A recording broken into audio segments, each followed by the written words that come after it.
بنی اسرائیل کے آخری نبی حضرت عیسیٰ علیہ السلام تھے اور ان کی والدہ حضرت مریم ایک ایسی پاکیزہ اور معصوم عورت جنہیں قرآن نے دنیا کی سب سے افضل عورت قرار دیا۔ قرآن کا سورہ نمبر 19 سورہ مریم نام ہے مریم کا، مگر جب ہم اسے کھولتے ہیں تو سب سے پہلی داستان ایک اور نبی کی ملتی ہے، ایک ایسے نبی کی جن کا نام زکریا ہے، ہاں حضرت زکریا علیہ السلام۔ تو سوال یہ پیدا ہوتا ہے کہ سورہ مریم کی شروعات میں حضرت زکریا علیہ السلام کا نام کیوں لیا گیا؟ کون تھے حضرت زکریا؟ کیا باقی انہیں درخت کے اندر چھپایا گیا تھا اور انہیں آرے سے کاٹا گیا تھا؟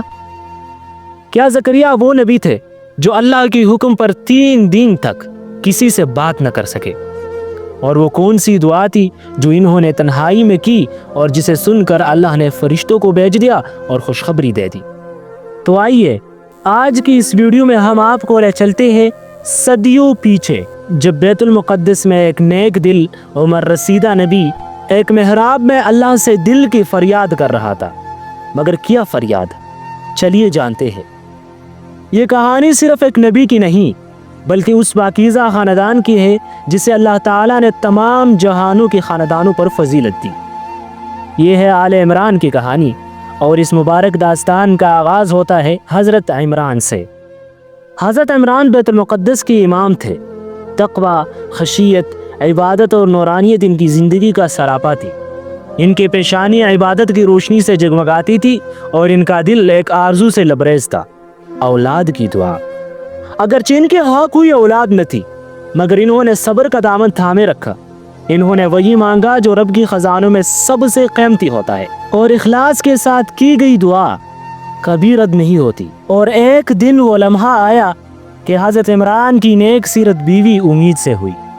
اسی لمحے ان کی دل میں ایک نیت جاگی، جو بھی میرے بطن سے پیدا ہو میں اسے اللہ کے لیے وقف کر دوں گی، بیت المقدس کی خدمت کے لیے، رب کے راہ میں۔ مگر اسی دوران آزمائش نے دروازہ کٹکھٹایا۔ حضرت عمران کا انتقال ہو گیا۔ اب وہ نیک خاتون ایک عظیم وعدے کے ساتھ اس دنیا میں آنے والے بچے کے منتظر تھے۔ وقت آیا اور بچہ پیدا ہوا، مگر وہ بیٹا نہ تھا، وہ بیٹی تھی۔ ایک لمحے کے لیے وہ ماں چونکی، مگر فوراً رب کی حضور جھک گئی۔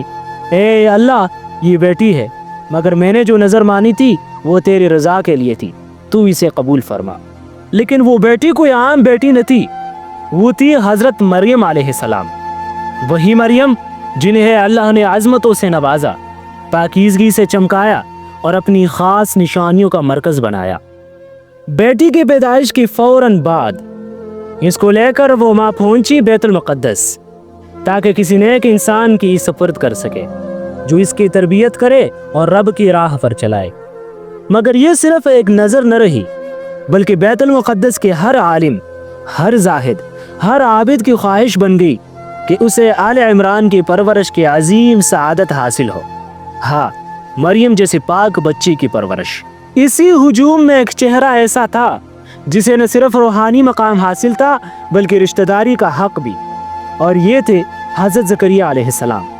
کیونکہ حضرت زکریا علیہ السلام کی اہلیہ اور حضرت مریم کے والدہ دونوں سگی بہنیں تھے، یعنی حضرت زکریا علیہ السلام حضرت مریم علیہ السلام کے خالو تھے، اور شریعت کے مطابق خالہ کا حق ماں جیسا ہوتا ہے۔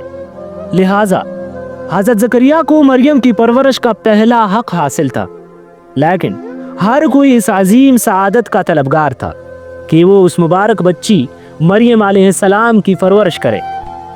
تو پھر فیصلہ ہوا قراندازی کا کہ قراندازی کی جائے۔ پہلا قرعہ ڈالا گیا، نام نکلا حضرت زکریا علیہ السلام کا۔ لوگوں نے کہا دوبارہ، دوسرا قرعہ، پھر زکریا، تیسرا، پھر وہی نام۔ یہ رب کی طرف سے اشارہ تھا کہ مریم علیہ السلام زکریا علیہ السلام کی تربیت میں رہے گی۔ حضرت زکریا علیہ السلام نے مریم کو مسجد اقصیٰ کی ایک حجرے میں رکھا جہاں کوئی دوسرا داخل نہ ہو سکتا تھا۔ جب وہ باہر نکلتے تو دروازے کو تالا لگاتے، اور جب واپس آتے تو حیران رہ جاتے۔ حضرت مریم علیہ السلام کے پاس بے موسم پھل ہوتے، سردیوں میں گرمیوں کے پھل، گرمیوں میں سردیوں کے پھل۔ اور ایک دن حضرت زکریا علیہ السلام نے پوچھا، یا مریم انا لک ھذا، اے مریم یہ کہاں سے آیا؟